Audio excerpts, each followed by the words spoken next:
ओम नमः सिद्धेभ्य।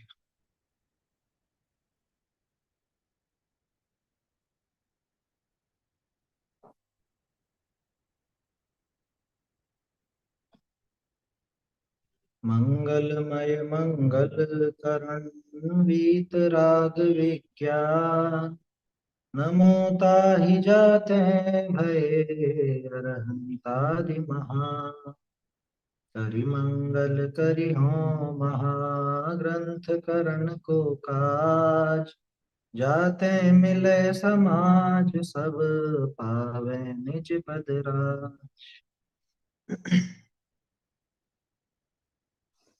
मोक्ष मार्ग प्रकाशक में अनुयोगों के व्याख्यान की पद्धति अपन देख रहे हैं। व्याख्यान का विधान किस तरह से व्याख्यान किया जाता है, चरणानुयोग में किस तरह का व्याख्यान पाया जाता है।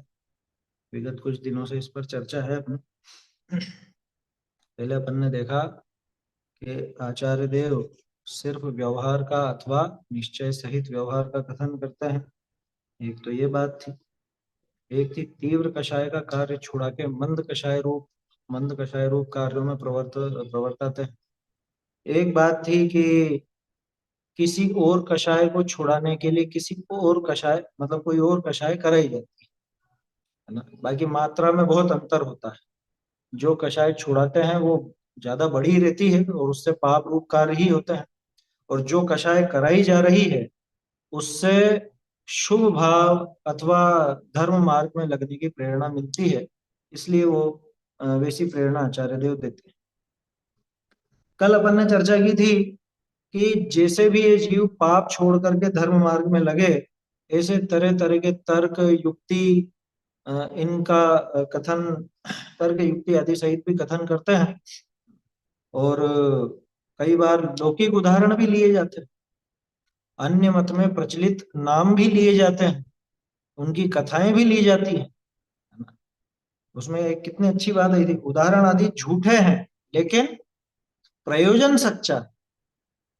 प्रयोजन झूठा नहीं है वहां। उदाहरण आदि झूठे भी हैं लेकिन प्रयोजन सच्चा है। तो सच्चे प्रयोजन का पोषण करे तो भले वो शब्द और उसका अर्थ झूठा हो, लेकिन प्रयोजन सच्चा है तो वो सच है। और अगर वो बात सच्ची हो लेकिन झूठे प्रयोजन का पोषण करे तो वो झूठा है। कुल मिला के ऐसा सच जिससे अपने कषाय की ही पुष्टि होती हो, हिंसा अथवा राग आदि की ही पुष्टि होती हो, वो सच भी सच नहीं कहलाता। उदाहरण के तौर पे जैसे वो उदाहरण है ना, गाय और कसाई का। मैं मुनिराज के ऊपर नहीं लगा रहा, ध्यान रखना, मुनिराज तो बोलेंगे ही, कुछ जवाब ही नहीं देंगे। अब आप निकल रहे हो, अपन जैसे लोगों की बात, गृहस्थ जीव, गृहस्थ जीव से वो कसाई पूछता है गाय कहाँ गई, क्या बोलो? कह रहे हम झूठ कैसे बोले, हम झूठ कैसे बोले? कह रहे तू बोल सकता है, क्यों? क्योंकि तेरा प्रयोजन उस गाय को बचाने का। तो प्रयोजन झूठा नहीं है ना, तो वो बात झूठ नहीं होती। समझ में आई बात? और बहुत से लोग ऐसी, क्या कहें, सीधे शब्दों में कहूं तो मक्कारी करते हैं, बहानेबाजी करते हैं। क्या? सच के नाम पर वो अपनी कषाय का पोषण करते हैं, नयों के नाम पर, कि इस नए से ऐसा भी यूं भी घटित हो जाता है, वैसे भी घटित हो जाता है, वहां ऐसा लिखा तो था, वो वैसा था तो सही। वो ऐसी बातें कह करके अपने ग्रहित मिथ्यात्व का अथवा तीव्र कषाय का या किसी से विद्वेषपूर्ण बात हो उसका पोषण करते रहते। योगा परिणित, हाँ बोलो, देखा ये जोगा पैड़ी पदेसा थिति अणुभागा कषाय दो, है ना? कहाँ है कषाय का नाम? मिथ्यात्व का नाम है। हाँ, कषाय का तो नाम है, मिथ्यात्व का नाम कहाँ आया? ये तर्क दिया गया, मिथ्यात्व का किंचित कर घोषित करना, गाथा है शास्त्र की गाथा। ये रहस्य तो टोडरमल जी खोलते हैं, और टोडरमल जी क्या, दूसरे आचार्यों ने भी खोला। इस उन सबका एक सामान्य नाम कषाय है। अभी एक प्रकरण आएगा अगले पेज पर, 283 पेज पर प्रकरण आएगा, उसमें भी वही बात निकलेगी कि अविरति आदि वो कषाय में गर्भित है। अविरति आदि योग कषाय में गर्भित है। 283 पे दूसरा तीसरा पैराग्राफ है उत्तर। अविरति भी योग कषाय में गर्भित थी। ये कर्णान योग से सिद्ध करेंगे। अब मैंने तो शास्त्र का वाक्य लिया। अरे, नाम सच्चा हो, धर्म प्रचार, ठीक है, धर्म प्रचार करना चाहिए, सही बात है ना।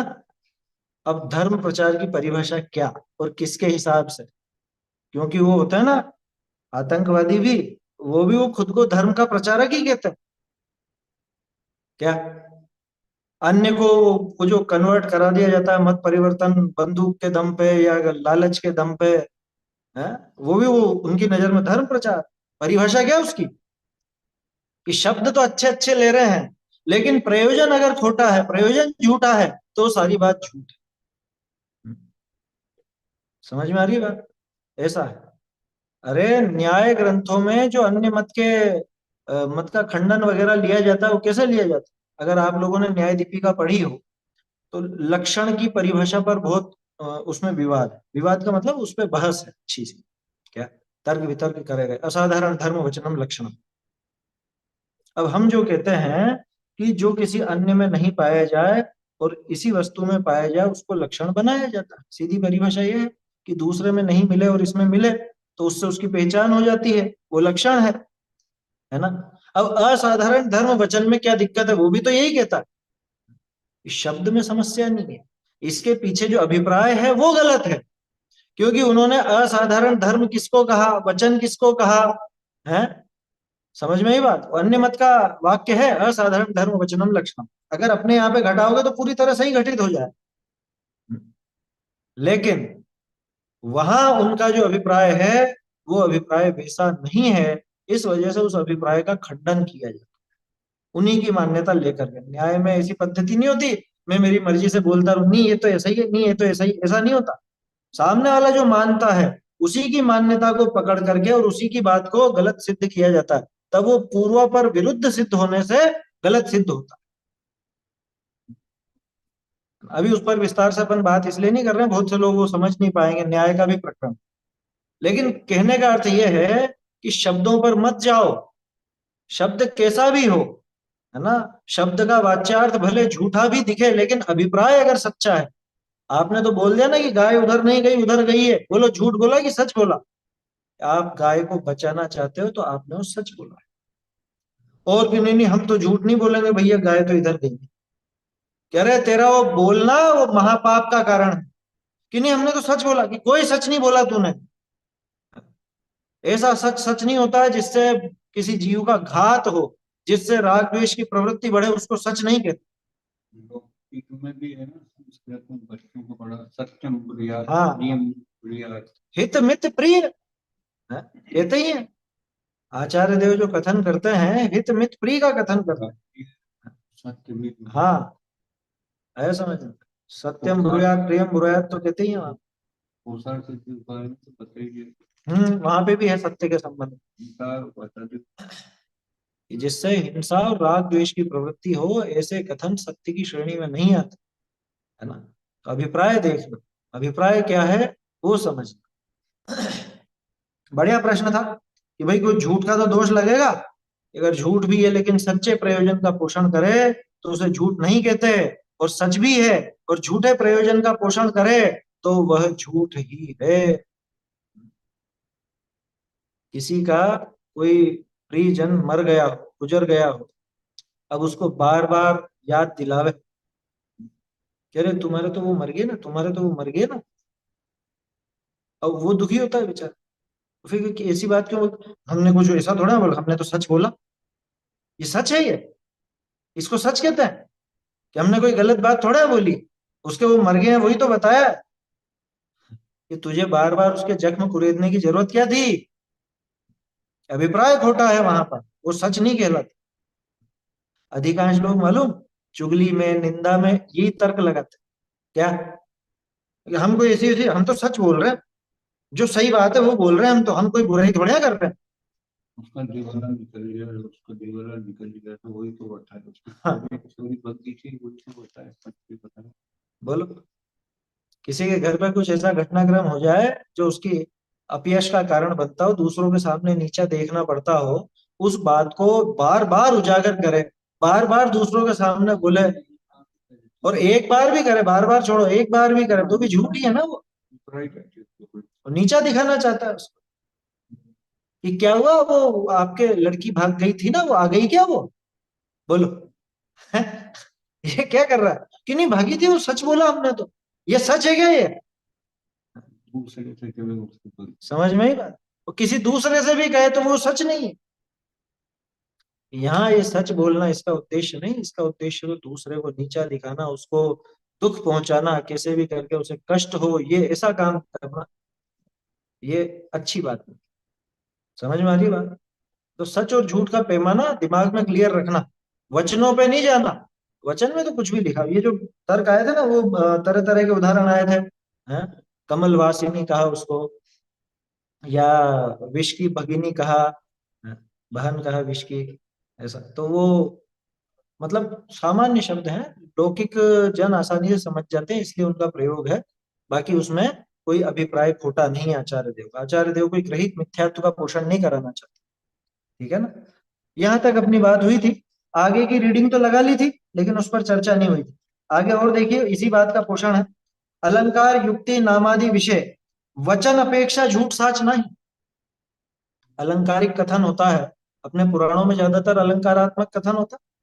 अलंकार माने थोड़ा सजा कर, बढ़ा चढ़ा कर, वैसा कथन किया जाता है। युक्ति नाम आदि इनमें जो वचन है माने जो शब्द है, उस अपेक्षा से झूठ या सच नहीं होता। प्रयोजन अपेक्षा झूठ साच है।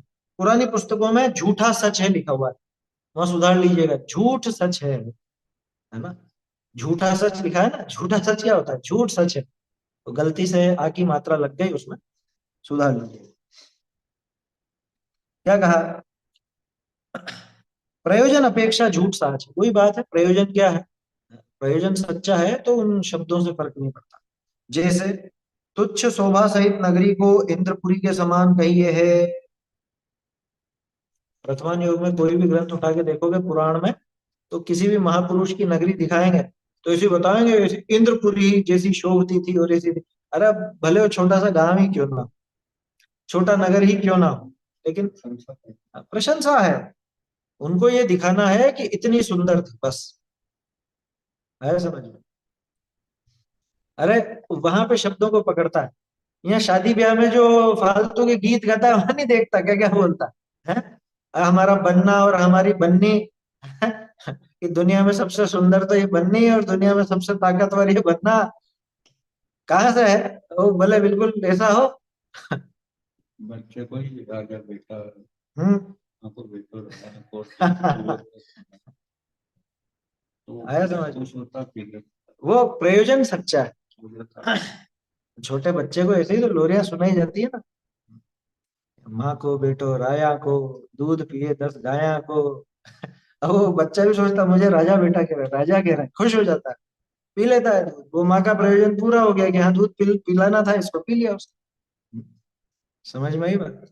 नहीं तो कहाँ से वो काई का राजा का, वहां बैठा है झोपड़ी में, और ऐसा है वो 10 गायों का दूध पिएगा, उसको आधा कटोरी दूध पीने में मौत आती है।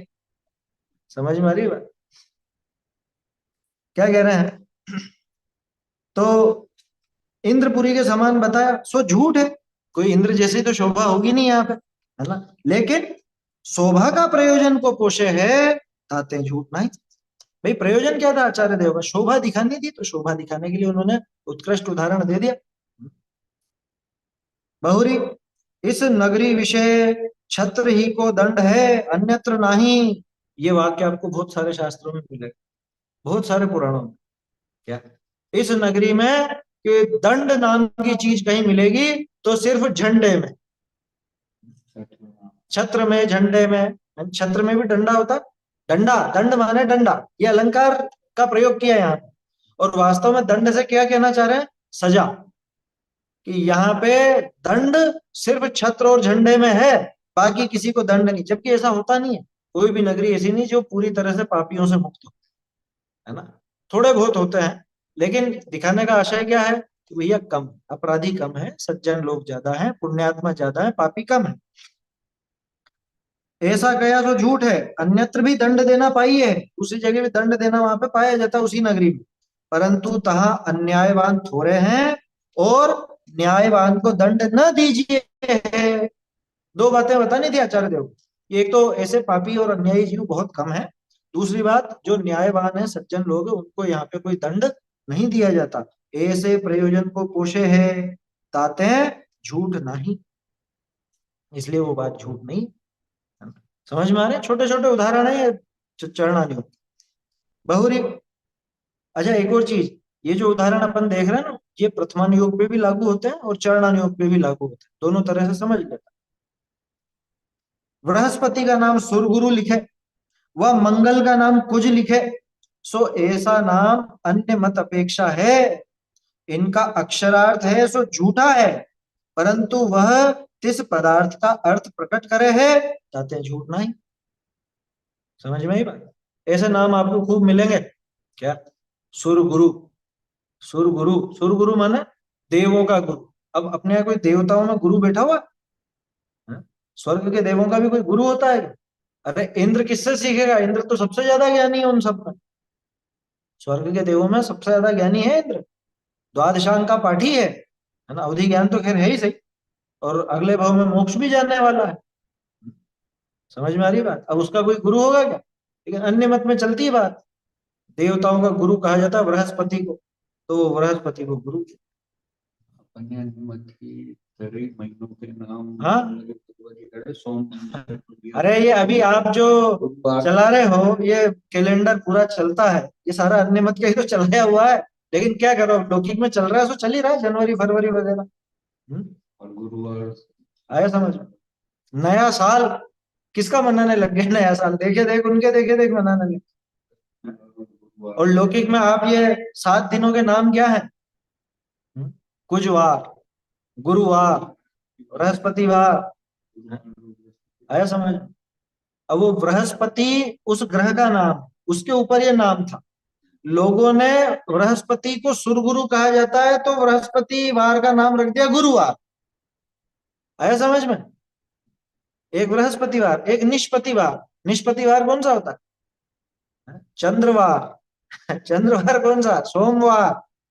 सोमवार, चंद्रवार, निष्पतिवार, ये सब सोमवार के नाम। आदित्यवार, दीतवार, इतवार, रविवार। है? आया समझ। वीरवार, वीरवार भी कहा जाता है। मंगलवार का नाम कुजवार, शुक्रवार का नाम भृगुवार। वहां भृगु उनका ऋषि हुआ, वो उनके यहाँ कहानी है क्या कि वो देवता बन के वो शुक्र बन गया, वो शुक्र ग्रह वो है, तो उस वजह से वो शुक्रवार का नाम भृगुवार भी कहलाता है। बोलो। गुरुवार से। हाँ। समझ में आ रही है बात। तो वो नाम प्रचलन में है ना, लौकिक में जान जाते हैं लोग, समझ जाते हैं। समझ में आई बात। अपने बहुत से पुराने विद्वानों ने भी, जैसे मान लो किसी की वो कौन सी तिथि है, दशमी कौन सी कहलाती है वो अपने, अश्विन, अश्विन की दशमी, अश्विन सुदी दशमी, अश्विन सुदी दशमी सुविशाल, है ना। अब उन्होंने तो ये प्रयोग नहीं किया, लेकिन बहुत से विद्वानों ने क्या प्रयोग किया वहां पे, विजयादशमी के दिन ये पूरी। अभी बताओ उनको विजयादशमी का नाम लेने की क्या जरूरत, जरूरत नहीं थी, लेकिन लोग समझ जाते हैं उससे, एक झटके में समझ जाते हैं। अभी भी आप सामान्य किसी व्यक्ति से ये पूछना चाहो जैसे कि वीर निर्वाण कब है, तो दूसरा व्यक्ति तो जानेगा ही नहीं वीर निर्वाण क्या होता है। आप यही पूछोगे उससे दिवाली कब है, आप नहीं मानते हो, आप दिवाली मनाते भी नहीं हो ना मानते हो ना, आपके दिमाग में कुछ है। लेकिन यही पूछोगे ना दिवाली कब है, होली कब है, वो तिथि के हिसाब से। तो लौकिक है, उसको उसी दृष्टि से देखना, वहां पे प्रयोजन कोई खोटा नहीं, वहां कोई मिथ्या अभिप्राय नहीं है, ग्रहित मिथ्यात्व का पोषण नहीं करना चाह रहे। हाँ, बनती कोशिश अपने को ऐसी चीजों से बचना चाहिए, ये बात सही है। अब आचार्यों ने जो नाम लिए हैं उसमें ऐसा मत समझना कि उनका कोई विपरीत अभिप्राय ऐसा था, क्या वो सामान्य जन को समझाने के लिए ऐसे नामों का प्रयोग किया है ना। तो तरह तरह की युक्ति तर्क इत्यादि से समझाया गया। ठीक है ना। अरे एक बिल्कुल छोटे से उदाहरण से ये बात समझ में आ जाएगी। आपके घर में छोटा सा बच्चा है, क्या बोलोगे उसको? ले मम्मम खा ले मम्मम, ये पापा पी ले, पापा पी ले, क्या बोलोगे उससे? अब कोई दूसरा आदमी ये शंका करता है कि इसको बोलना नहीं आता, इतना बड़ा हो गया, और अभी भी पानी को पापा बोलता है, खाने को मम्मम बोलता है। समझते हैं ना वो कि अभिप्रायवश ऐसा बोला जा रहा है, ये कोई तोतला नहीं है और ये कोई छोटा बच्चा नहीं है, लेकिन इसको, ये बच्चे को खिला रहा है और ये बच्चा उस नाम से जानता है। आप बच्चे से कहोगे जलपान करो, वो क्या समझेगा जलपान करो क्या होता है, लेकिन आप पानी पिलाना चाहते हैं ना तो उसको उसी की भाषा में समझाते हैं। बस आचार्य देव का भी वैसे ही प्रयोग समझना है ना। बोलिए। सर ये सेंटेंस का अर्थ क्या है? वो नगरी में दंड के छत्र का वो है ना, वो सेंटेंस तो समझा नहीं है थोड़ा सा अर्थ। वो सेंटेंस ऐसा है, देखो ये अलंकारिक भाषा है क्या, कि इस नगरी में, मतलब वो आचार्य देव ये दिखाना चाह रहे हैं कि इस नगरी में दंड नहीं मिलता किसी को, जेलें खाली पड़ी हैं। इसका क्या मतलब है कि अपराधी नहीं है, यानी अपराधी बहुत कम है, सज्जन लोग ज्यादा। ठीक है ना, ये कहना चाहते हैं। अब आचार्य देव ने यहाँ पे, अब देखो इसको क्या बोला जाता है आज की भाषा में, मतलब वो एक ही शब्द का है? नहीं नहीं नहीं, व्यंजना नहीं है, ये तो अलंकारिक प्रयोग है। मतलब उस काव्य में तो अपन इसको श्लेष अलंकार बोलते हैं क्या, एक ही शब्द के दो अर्थ लेकर, लेकिन ये दो अर्थ नहीं है। ये असल में क्या है, ये आचार्य देव, इंग्लिश में इसके लिए एक अच्छा सा शब्द है साहित्य, है ना। अभी वो मुझको ध्यान नहीं आ रहा है, लेकिन उसका प्रयोग ऐसा होता है कि वो उस शब्द को पकड़ के किसी दूसरी जगह पहुंच जाता है। इस नगरी में छत्र को ही दंड है, क्या मतलब, कि जो छत्र होता है, छत्र तो समझता है ना, छतरी या जो छाया के लिए ताना जाता है, उसमें डंडा लगा होता है और ऊपर छतरी होती है। इस नगरी में छत्र को ही दंड है, अन्यत्र दंड नहीं है। माने कि ये क्या कह रहे हैं, ये डंडा तो अलग चीज है और वो दंड देना अलग चीज है, कि वो अलग अलग है लेकिन उनका शब्द एक ही है ना। तो उस शब्द से अलंकार रूप उन्होंने प्रयोग किया कि तुमको इस नगरी में कोई दंड मिलेगा ही नहीं, दंड अगर कहीं मिलेगा तो छतरी में ही मिलेगा। आया समझ में, सजा नहीं दी जाती किसी को, क्योंकि कोई अपराधी नहीं। तो एक शब्द के माध्यम से आचार्य देव ने ऐसा अलंकारिक प्रयोग किया। नहीं अतिशयोक्ति नहीं है ये, अतिशयोक्ति नहीं, अतिशयोक्ति तो भाव रूप में है कि बढ़ा चढ़ा के कथन कर दिया, लेकिन ये जो दंड शब्द का प्रयोग किया और दो बातें कह दी, ये अलग प्रयोग है ना, अन्योक्ति भी कहलाता है। तरह तरह की चीजें हैं। अब वो हमारा क्षेत्र रहा नहीं, इस वजह से अब वो चीजें भी थोड़ा भूल भी गए, नहीं तो बताता अभी आप।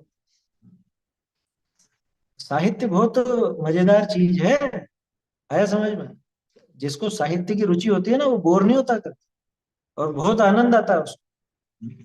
दुनिया में लौकिक विद्याओं में सबसे ऊंची विद्या भाषा का विज्ञान है। भाषा सीख ली आपने, वो सबसे बड़ी विद्या है।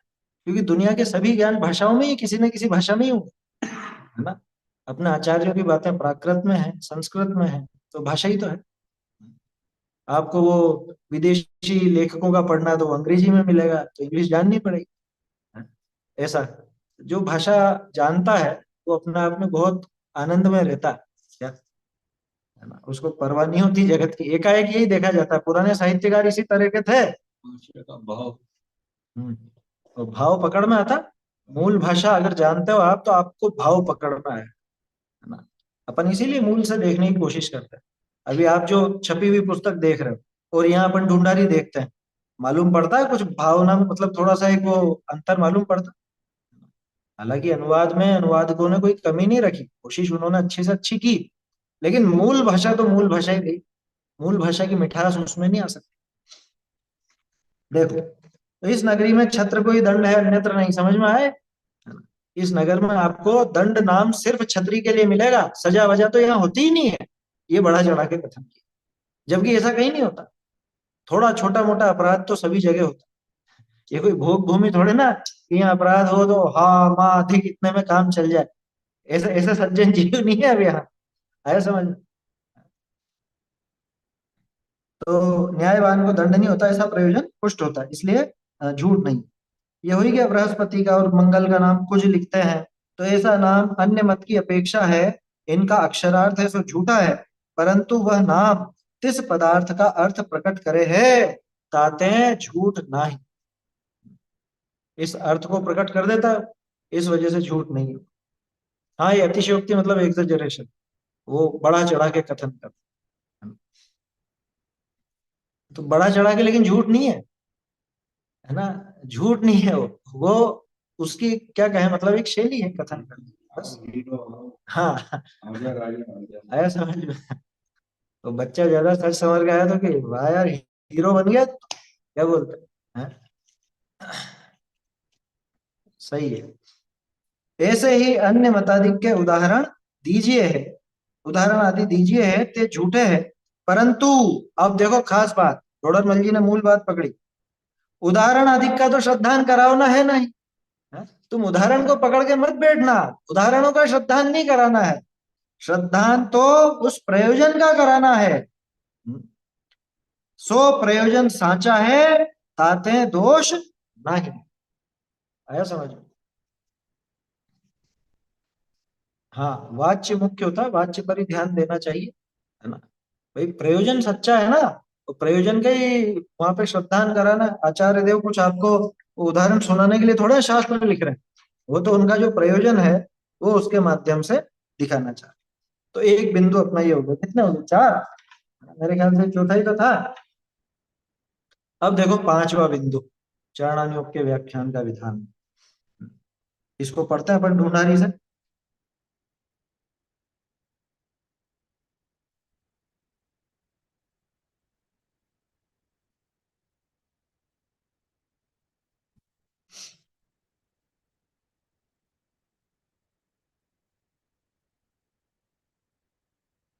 हम्म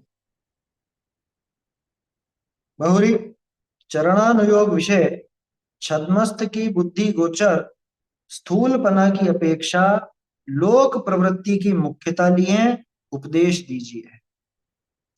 बहुत काम का पैराग्राफ है ये, है ना। इसको अभी अपन देखेंगे, पहले रीडिंग लगा लेता हूं मैं। बहुरी चरणानुयोग विषय, पॉइंट नोट करना, छद्मस्त की बुद्धि गोचर स्थूलपना की अपेक्षा लोक प्रवृत्ति की मुख्यता लिए उपदेश दीजिए। बहुरी केवल ज्ञान गोचर सूक्ष्मपना की अपेक्षा नहीं दीजिए है, जाते हैं तिसका आचरण न हो सके, यहाँ आचरण कराने का प्रयोजन है। जैसे अणुव्रति के त्रस हिंसा का त्याग कया, और वाक्य स्त्री सेवन आदि क्रियानी विषय त्रस हिंसा हो है, ये भी जाने है जिनवाणी विषय यहाँ त्रस कहे हैं, परंतु या के त्रस मारने का अभिप्राय नहीं। और लोक विषय जाका नाम त्रसघात है, ताको करे नहीं, ताते तिस अपेक्षा वाक्य त्रस हिंसा का त्याग है। बहुरी मुनि के, ये पैराग्राफ भी देख लेते हैं। तथा बहुरी मुनि के स्थावर हिंसा का भी त्याग कया, सो मुनि पृथ्वी जलादि विषय गमनादि करे है, तहा सर्वथा त्रस का भी अभाव नहीं। जाते हैं त्रस जीव की भी अवगाहना ऐसी छोटी हो है जो दृष्टि गोचर न आवे, और तिनकी स्थिति पृथ्वी जलादि विषय ही है। सो मुनि जिनवानी ते जाने है, वह कदाचित अवधि ज्ञान आदि करी भी जाने है, परंतु याके प्रमाद ते स्थावर त्रस हिंसा का अभिप्राय नहीं। बहुरी लोक विषय भूमि खोदना, अप्रासुक जलते क्रिया करनी इत्यादि प्रवृत्ति का नाम स्थावर हिंसा है, और स्थूल त्रस त्रसनी के पीड़ने का नाम त्रस हिंसा, त्रस हिंसा है। ताको न करे, ताते मुनि के सर्वथा हिंसा का त्याग कहिए है। बहुरी ऐसे ही अनृत स्तेय अब्रह्म परिग्रह का त्याग कया। और ठीक है, ये यहीं तक है, यहीं तक देखते हैं अपन, इसके आगे फिर चर्चा करेंगे।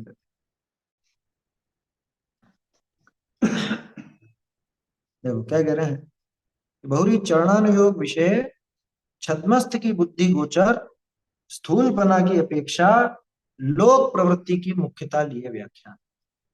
ये पंक्ति समझ लीजिए तो चरणानुयोग का आपको पूरा पैटर्न समझ में आ जाएगा। देखो एक चीज जो जो पहले बिंदु में अपन ने देखा था, ठेठ व्यवहार का व्याख्यान और निश्चय सहित व्यवहार का व्याख्यान, ठीक है। पर किसका, कैसा, सबसे पहली बात तो छद्मस्त की बुद्धि गोचर, जो हम जैसे जीवों को समझ में आ सके। अरे यहाँ तो इतना ऐसा ऐसा कथन होगा जो बिल्कुल आप जिसको मूर्ख से मूर्ख समझते हो वो भी समझ जाए। उदाहरण के तौर पे ग्वाला, भील, चांडाल इत्यादि, जो बिल्कुल जिनको धर्म की बात नहीं समझ में आ सकती, उनको भी जिस भाषा में समझ में आए, ऐसा स्थूल बुद्धि गोचर कथन होता है। आया समझ में? छद्मस्त की बुद्धि गोचर, छद्मस्त की बुद्धि गोचर कथन है, केवली के बुद्धि गोचर कथन। छद्मस्त किसे कहते हैं? थोड़े दिन पहले भी बात आई कि जीव दो तरह के, एक छद्मस्त और एक केवली। समझ जाओ, जो केवल ज्ञानी नहीं है वो सब छद्मस्त। पहले गुणस्थान से लगाकर 12वें गुणस्थान पर्यंत छद्मस्त थे। ठीक है?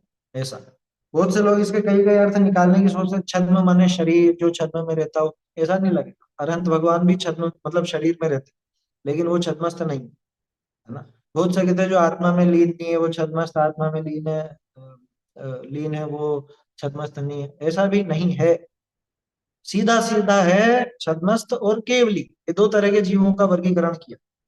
तो जहां केवल ज्ञान नहीं है, जो स्थूल बुद्धि वाले हैं, मति शुद्ध ज्ञान वाले हैं, वो छद्मस्त है। ऐसा समझना। ठीक है?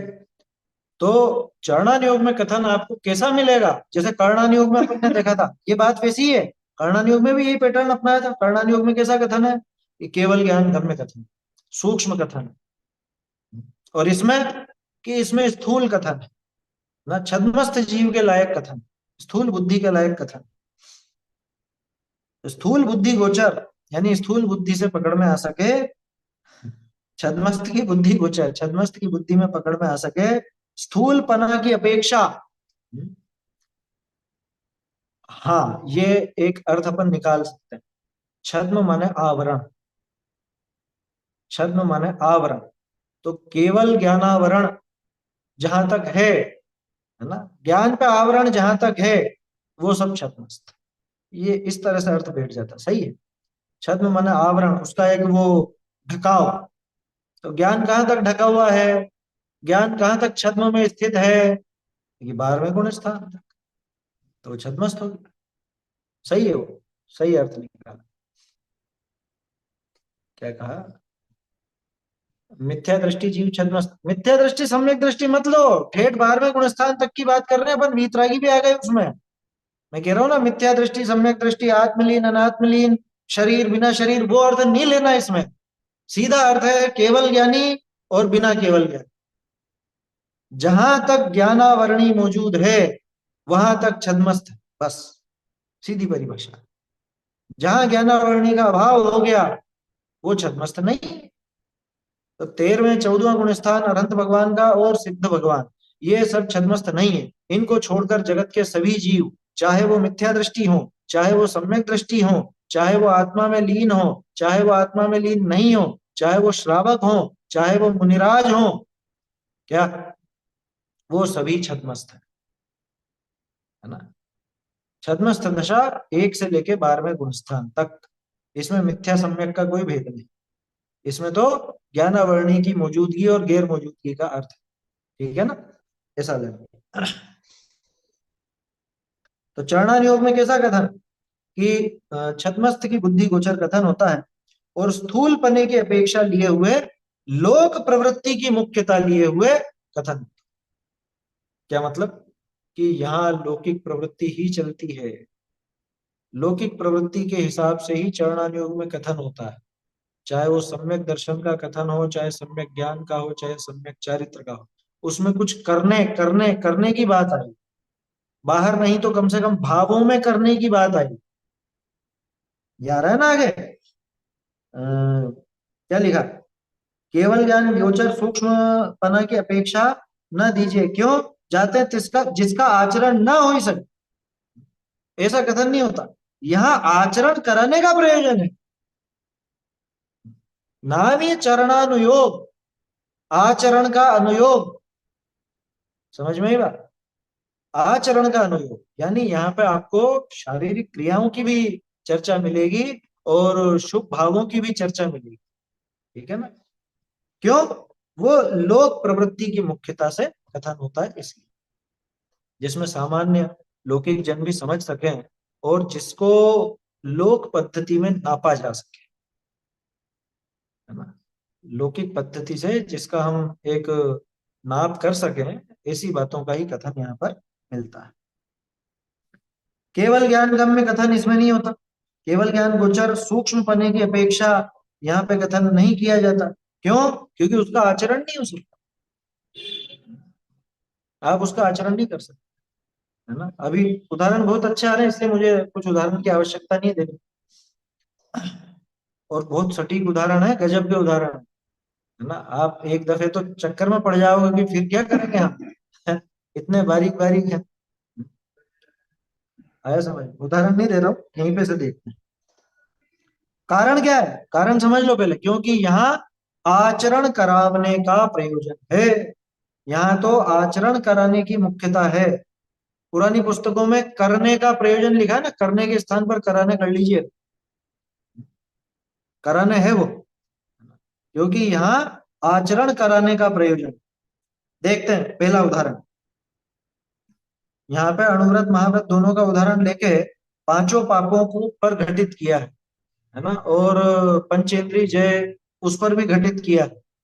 तो बहुत अच्छी बातें इसमें जानने को मिलेंगी अपने को। अपन बहुत से जो उत्साही रहते हैं ना, बहुत, हम ये छोड़ दें, हम ये कर लें, वो कर लें, और तरह तरह का पहले समझ लो क्या होता है और कैसे होता है, और किस तरह से उस व्रत को नाम दिया जाएगा, कैसे नहीं दिया जाएगा। जैसे पहला उदाहरण, अणुव्रति के त्रस हिंसा का त्याग का है। क्या है? अहिंसा अणुव्रत की क्या परिभाषा देखी है अपन ने? संकल्पात कृत कारित मननाद योगत्रयस्य चरसत्वान् न हिनस्ति यत् तदाहु स्थूल वधात विरमणम निपुण। रत्नकरण शावकाचार्य में ऐसे ही आया कि संकल्प पूर्वक, पहली शर्त तो ये संकल्प पूर्वक, दूसरी शर्त त्रस्त जीवों का घात नहीं करता। स्थावर का, स्थावर की तो वहां पे छूट, मतलब उसने त्याग नहीं किया, स्थावर का घात उससे होगा। संकल्प पूर्वक त्रस्त जीवों का घात नहीं करता, ठीक है ना। अपन तो इसी पे बात कर रहे हैं, उसी का नाम त्रस हिंसा।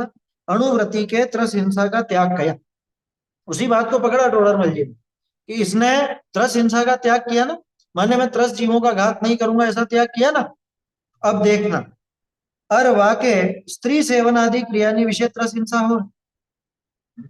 स्त्री सेवन आदि जो कार्य है, अथवा जो कुछ भी है, पांच इंद्रिय के विषय भोग जितने भी अपने दिन भर में होते हैं, उन सब में त्रस्त जीवों का घात भी होता है, नियम से होता है। आप ये मान के चलिए, हमारा जो जीवन है और आज की जो हमारी जीवन शैली है, मैं पहले यूं कहा करता था कि कम से कम 1001 त्रस्त जीव तो आपके द्वारा डेली नियम से मरते ही मरते। क्या है? नियम से। इतना महंगा जीवन है,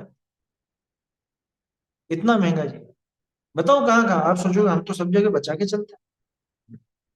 एक ही उदाहरण में समझ जाएंगे। आपकी रसोई की नाली, बाथरूम की नाली, या जो जो भी नालियां हैं, उन नालियों में जो पानी इकट्ठा होता है, मल जाता है, कचरा जाता है, या और भी चीजें जाती हैं, उसमें कैसे कैसे जीव पैदा हो जाते हैं। कभी देखा आपने? बाथरूम में कोने में छोटे छोटे काली काली इल्लियां हैं, या और छोटे कीड़े, ये सब पैदा हो जाते हैं। कि पैदा हो रहे हैं? अरे पैदा होते हैं, मरते भी हैं फिर, क्योंकि आप साबुन चलाओगे वहां, नहीं भी चलाओगे तो भी आपके शरीर का जो मल है, शरीर का जो भी पसीना वगैरह, और वो सब आप नहाओगे या कपड़े धोओगे या कुछ भी करोगे, वो सब जाएगा। वो मरते हैं या नहीं मरते? कि हम थोड़ा मार रहे हैं, यही बात यहाँ पे समझा रहे हैं। अभी यही समझा रहे हैं, हमारे जीवन में त्रस्त जीवों का घात होता ही होता है ना, बहुत सी जगह होता है। किसकी बात कर रहे हैं? कि ये हमारी बात नहीं, जिसने त्रस हिंसा का त्याग किया उसके भी, उसके भी उदाहरण लिया ना। स्त्री सेवन आदि का अपने शरीर के आधार से ही बहुत जीव होते हैं, अपने शरीर के आधार से बहुत त्रस्त जीव है ना। अपने अगल बगल में, अपने जोड़ की जगह पे, ये सब त्रस्त जीव के स्थान है, होते ही है यहाँ से। तो उन जीवों का घात नहीं होता। समझ में आ रही है बात? तो वो स्त्री सेवन आदि क्रिया, आदि लिखा ना, सभी लगा लेना, पांच इंद्रिय के जितने भी विषय होगा आपके भोजन आदि बनाने में ही, उसमें ही। अरे भोजन बनाना तो एक दिन का काम है, उसके लिए आप अनाज वगैरह जो संग्रह करके रखते हो, कई बार उसमें जीव नहीं पड़ जाता है। आप जो व्यापार करते हो, कुछ भी कोई व्यापार हो, तो उसमें दुकान, मान लो किसी के इस तरह का व्यापार हो, अनाज आदि का व्यापार हो या कुछ हो, बहुत जीव पड़ता है। और भी बहुत से ऐसे काम है। आप गाड़ी चलाते हो, ठीक है ना, गाड़ी रिवर्स लोगे, रिवर्स में आपको दिख रहा है नीचे कौन आया कौन नहीं आया है? और ये पक्का मान के चलो, क्या कह रहे हो, 20 लाख जीवोगे, 20 लाख की गणित कैसे लग 20 लाख की गणित कैसे लगे? अरे वो तो बहुत बहुत जीवों की हिंसा होती है ना। नहीं भैया, हम्म, ये स्त्री सेवन आदि क्रियाओं में जो त्रस हिंसा बताई ना, तो ऐसा बताया था माता जी ने कि एक बार में 20 लाख जीवों की हिंसा होती है जो ब्रह्मचर्य से नहीं रहता, अगर ऐसा हो सकता। नहीं नहीं नहीं नहीं, वो तो ज्यादा की होती है। इतने जीव ज्यादा एक की होती बार है। में पैदा हो जाते हैं, ऐसा उनका कहना था। नहीं नहीं, 20 लाख का कुछ ऐसा नहीं है हिसाब, कोई शास्त्र में इस तरह की बात नहीं है ना। ऐसे ही वो बात चलती है, 36,450 एक बूंद पानी में, वो नहीं है, असंख्य जीव होता है। आया समझ में, कोई 36,450 नहीं, पता नहीं जाने किसने निकाल दी बात। और फिर वो ऐसे ऐसे मैसेज, और ऐसे मैसेज क्या, उस टाइम तो व्हाट्सएप भी नहीं था, हम छोटे थे तब भी ऐसी बात सुनते थे, एक बूंद में 36,450 जीव वैज्ञानिक ने बताया। कौन से वैज्ञानिक ने बता दिया भैया? है, वो असंख्य है। संख्या संख्या वाली उन्होंने चीजें लिखाई थी कि इतने 96,000 रोग होते हैं एक शरीर में, इतने हाँ, लाख जीवों की हिंसा इस तरह से यहाँ पर होती है, इतने जीव, मतलब सब। वो 20 लाख की गणना नहीं है, उचित नहीं है वो, है ना। असंख्य है, असंख्य जीवों का घात होता है, ठीक है ना, त्रस्त जीवों का घात होता है। देखिए, तो क्या कहा कि भाई अणुवृत्ति के त्रस हिंसा का त्याग कहा है, और वाक्य स्त्री सेवनादि क्रियानि विषय त्रस हिंसा हो गए, ये भी जाने हैं। क्या जानता है कौन? जिसने वो त्याग कर रखा है, वो भी भली भांति जानता है कि जिनवाणी विषय यहाँ त्रस कहे हैं। सूत्र पहाड़ में नहीं पढ़ा था क्या अपन? सूत्र पहाड़ की गाथा में स्त्रियां क्यों नहीं दीक्षा ले सकती हैं, वो सब बता रखा है कि भाई शरीर के आधार से बहुत त्रस्त जीव होते हैं, है ना। और तो ये स्त्री संगम आदि से तो जीवों का घात होता ही होता है। और ऐसा तो है नहीं कि जिसने अणुव्रत धारण कर लिया वो शादी ब्याह आदि नहीं करता, वो बल्कि रहती है, कई बार तो बहुत बहुत पत्नियां भी होती है। हाँ, चक्षु इंद्रिय के अगोचर जो जीव हैं उनका घात तो होता ही है। क्या कह रहे हैं? 64 अवगाहना यंत्र, ये इसके बारे में मेरी जानकारी में नहीं है। 64 अवगाहना यंत्र होगा कुछ कर्णानी योग में, इस तरह का यंत्र होगा जिसमें वो बता रखा होगा कि किस तरह से कैसे कैसे जीव होता है ना। उसी का ही नाम होगा 64 अवगाहना। तो कहने का अर्थ ये है कि इसको मालूम है, किसको? जिसने वो त्रस हिंसा का त्याग किया उसको भी पता है कि मेरे ये पूरी तरह से त्रस हिंसा छूट नहीं सकती, छूटती नहीं है, छूटती नहीं है, गृहस्थी में वो नहीं छूटती, है ना। उसको भी पता है कि यहाँ त्रस का है, परंतु फिर कैसे ले लेगा नियम? अच्छा, और मिथ्या दृष्टि की बात नहीं कर रहा, सम्यक दृष्टि के भी होता है। सम्यक दृष्टि भी तो अणुव्रती है ना, मतलब अणुव्रत लेता है अगर, तो उसको पता है कि शरीर के आधार से कहाँ कहाँ कैसे कैसे जीव हैं, और किस क्रिया में कैसे जीवों का घात हो सकता है, ये उसको भी पता है ना। मकान बनवाते हो, मकान बनवाने में क्या त्रस्त जीवों का घात नहीं होता है? बहुत छोटे छोटे जीव हैं, हाँ? आया समझ, बहुत छोटे छोटे जीव होते हैं जो दिखते भी नहीं। खास चीज क्या है, अब देखना कि उसका वो नियम कैसे सरता है। परंतु या के त्रस मारने का अभिप्राय नहीं। परिभाषा क्या है? फिर से मैंने वो श्लोक बोला था जान करके, क्यों बोला था? परिभाषा क्या है? अहिंसाणुव्रत की परिभाषा क्या है? संकल्प पूर्वक उसके त्रस हिंसा का त्याग, ऐसा नहीं है, संकल्प पूर्वक त्रस हिंसा का त्याग, जिसको हम सामान्य भाषा में कहते हैं संकल्पी हिंसा का त्याग। समझ में आ रही है बात? संकल्प पूर्वक त्रस हिंसा का त्याग, जिसको जिससे वो बच नहीं सकता, अरे उसको दिखते नहीं है वो जीव, उनसे उनका त्याग कैसे करे बताओ? उनका त्याग कैसे करे? आपको दिख रहे हैं वो, जैसे अभी अपन ने उदाहरण लिया आपकी रसोई की या बाथरूम की नाली का, आपको नजर थोड़े ना आ रहे हैं। बर्तन वगैरह तो धुलेंगे ही सही, कपड़े भी धुलेंगे, नहाएंगे धोएंगे भी सही, वो काम भी होगा। तो उन जीवों का घात हो रहा है कि नहीं हो रहा, मालूम है अपने को हो रहा है। और अभी की अपनी जीवन शैली तो बहुत हिंसक हो चुकी है। लेकिन ये व्यवस्थाएं तो पहले भी ऐसी थी ना, जीवों का घात तो पहले भी होता था, अब थोड़ा ज्यादा होने लग गया। तो अपने को बहुत सावधानी पूर्वक आचरण रखना चाहिए अपना, हिंसक साधनों का प्रयोग कम से कम करना चाहिए, है ना।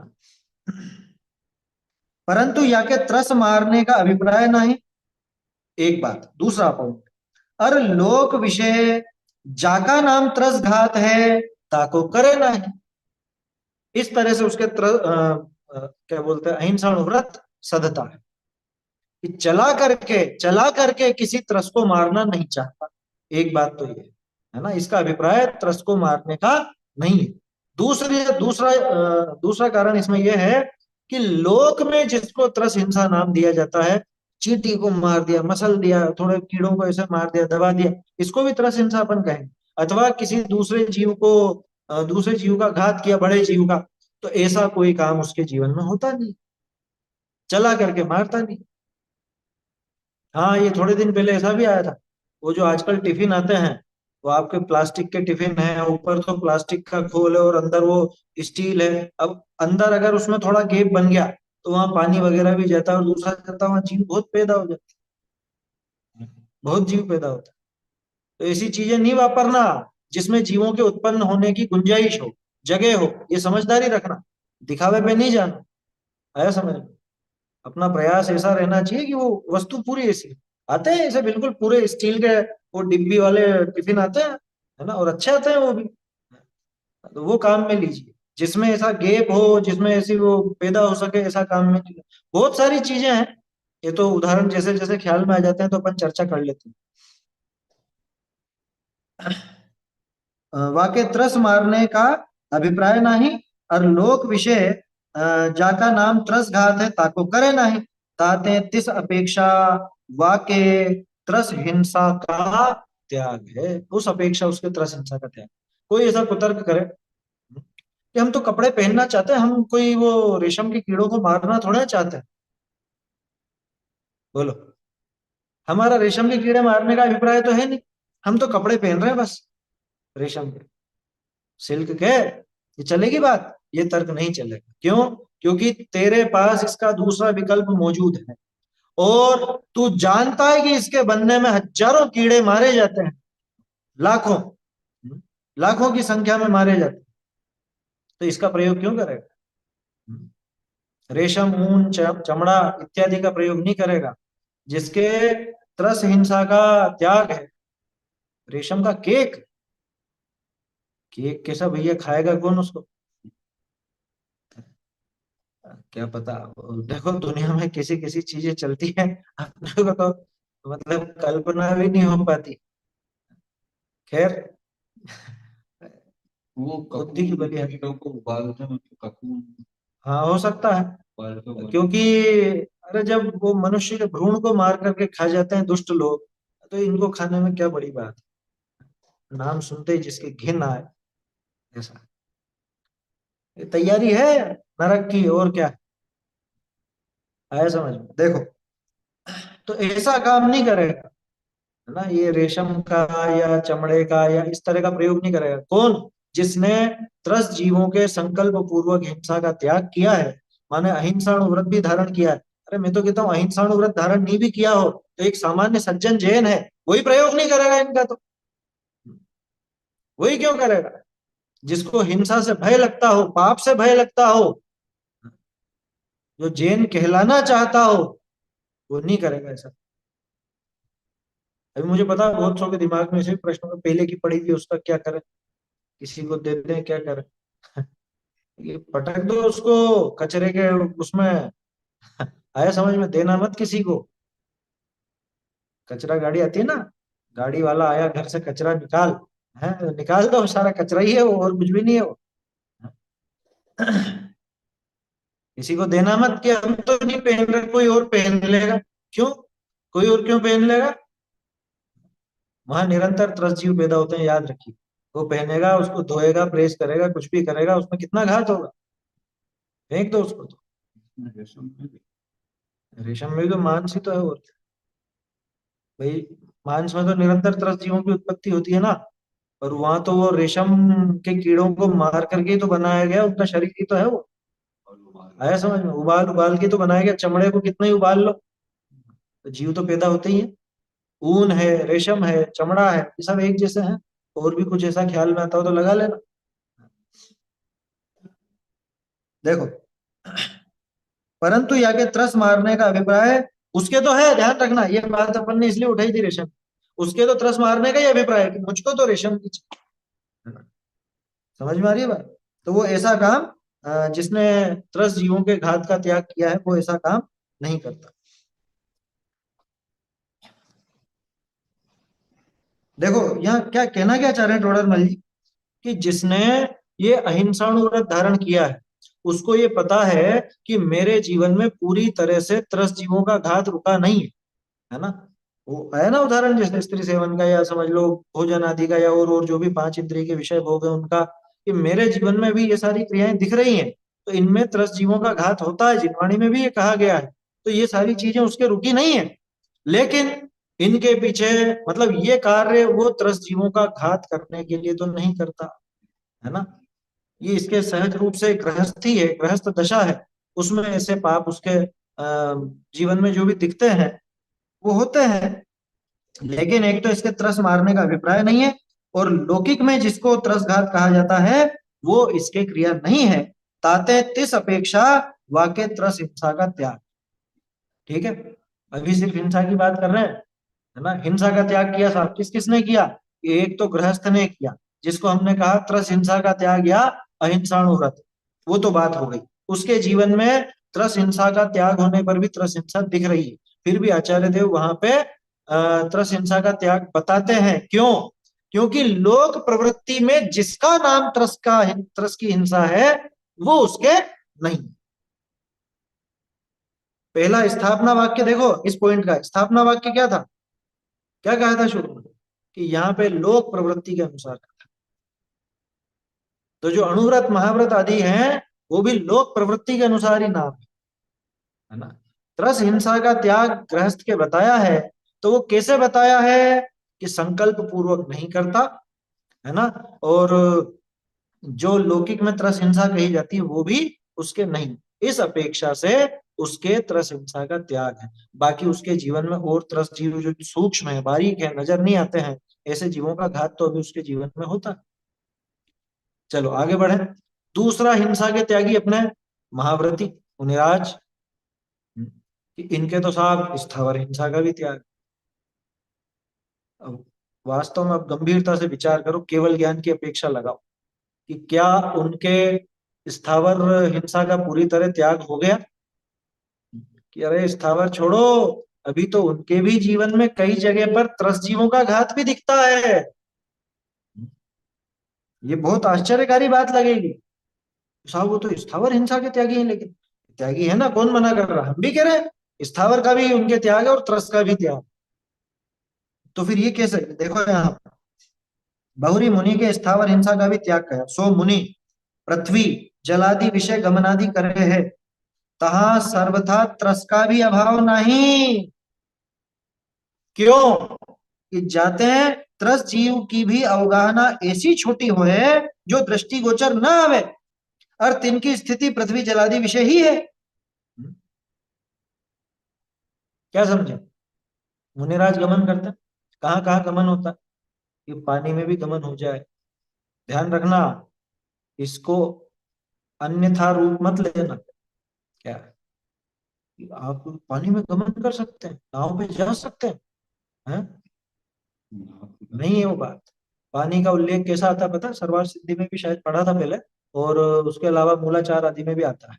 क्या कि गमन जो होगा, कैसा गमन होगा पानी कैसा, कि जिसमें ये एड़ी, अपनी एड़ी होती है ना, एड़ी जितना हो, मतलब नीचे जमीन दिखती हो, ऐसा उल्लेख है। ये चीज पढ़ी हुई है मैंने, नीचे जमीन दिखनी चाहिए और बहता हुआ पानी। उसमें भी पहले जब जाते हैं तो पूरा पीछे से परिमार्जन करके उस पानी में पैर रखते, और बहता हुआ, ध्यान रखना, रुका हुआ नहीं, गड्ढों का नहीं, बहता हुआ पानी। पहली बात तो वो अतिचार, वो अपवाद मार्ग है, राजमार्ग नहीं है। कोई ऐसी परिस्थिति बने जहाँ गुरु की आज्ञा इस तरह की हुई हो, या कुछ बहुत अनिवार्य कार्य हो, या कुछ ऐसी बात हो, है समझ में ही बात, वो अपवाद है, वो राजमार्ग नहीं है ना। वो चर्चा कायदे से तो हाईलाइट करने जैसी है ही नहीं, क्योंकि उसकी ढील मिलते ही लोग बाग तो शिथिलाचार का पोषण करने लगते, नौका विहार होने लग जाते हैं क्या, और फिर निकाल के वो बताएंगे देखो लिखा है, लिखा है, लिखा है। नदी में जाने का इसका नहीं है, ऐसा विधान ही नहीं है। उसका प्रायश्चित लेते, पहली बात तो मालूम कैसे जाते हैं वहां पे, वो जो अभी मैंने बताया, पहले तो बहते पानी का और छोटा जिसमें नीचे की जमीन दिख रही है, तो वहां पे वो गमन करके और बाद में जिस जगह सूखे पे पहुंचे तो उसके किनारे पर ही वहां रुकेंगे। वहां रुकेंगे, कब तक ठहरे रहेंगे वहां पे, जब तक वो पानी पूरा सूख नहीं जाता। वो पूरा पानी सूख नहीं जाता तब तक वहीं खड़े रहते। ये मेरे मन की बात नहीं कह रहा हूं मैं, भगवती आराधना में मूलाचार में ऐसी बात है ना। और अभी वो पुस्तक प्रकाशित होने वाली है ना, उसके अंदर ये पूरी डिटेल में सब मिलेगा आपको, सब क्या। तो ऐसा वहां पे वो स्थिर रहते हैं और प्रायश्चित लेते हैं, क्योंकि वो अतिचार था। वो बहुत बहुत कुछ ऐसी आकस्मिक परिस्थिति या कुछ ऐसी कुछ ऐसा प्रकरण उपस्थित हो गया, तो इस वजह से वो गमन हुआ।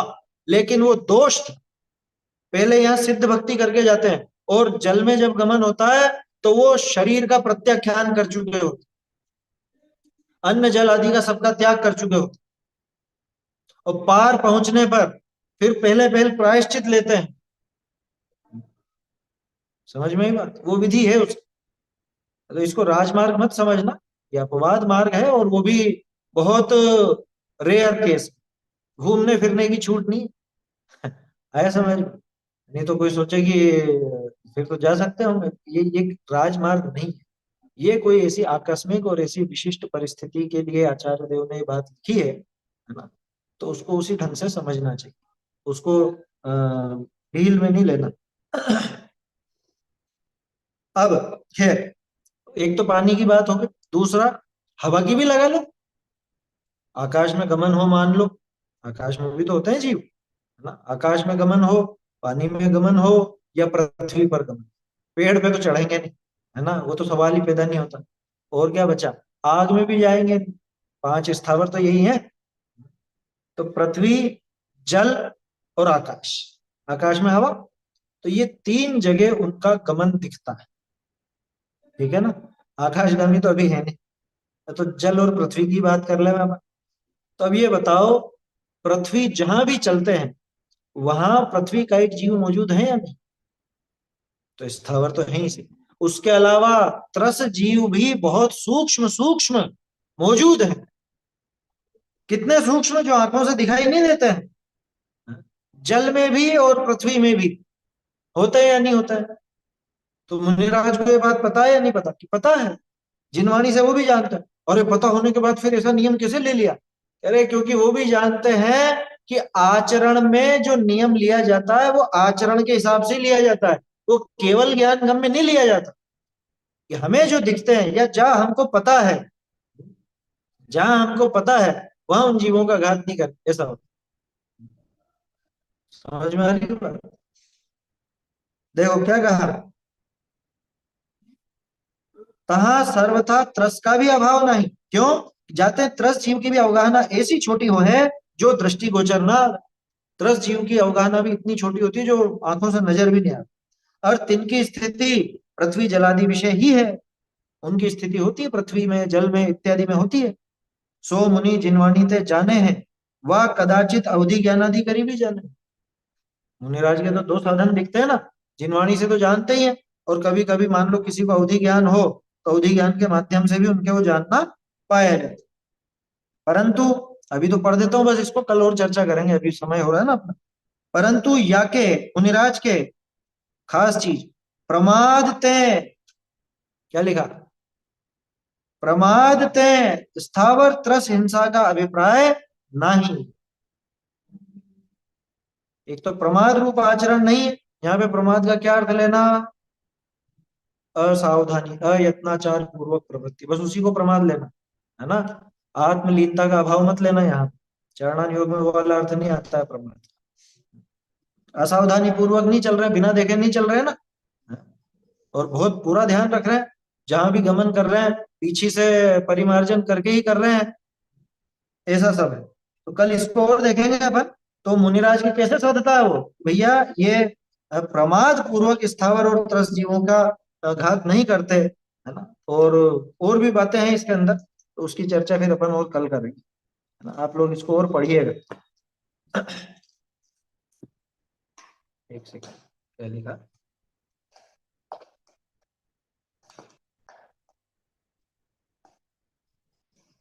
आबादेज्य कुलिंगम मरिच्यम तम जोग मासेज्य, प्रवचन सार जी की आचार्य जयसेन वाली 232 गाथा।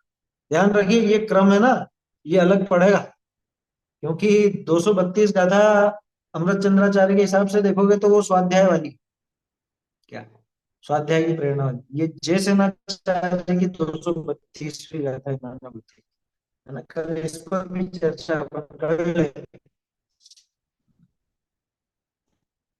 चैतन्य का स्मरण प्रतिक्षण ही करो रे, क्षण में हरो रे, अक्षय अनंत निज सौख्य निधान पाओ, गाओ अरे नित्य इसी के गीत गाओ, आओ निज निजी निज में बताई अनंत उपकार है, इसके लिए जिनवाणी माँ को वंदना शतवार है, वंदना शतवार है।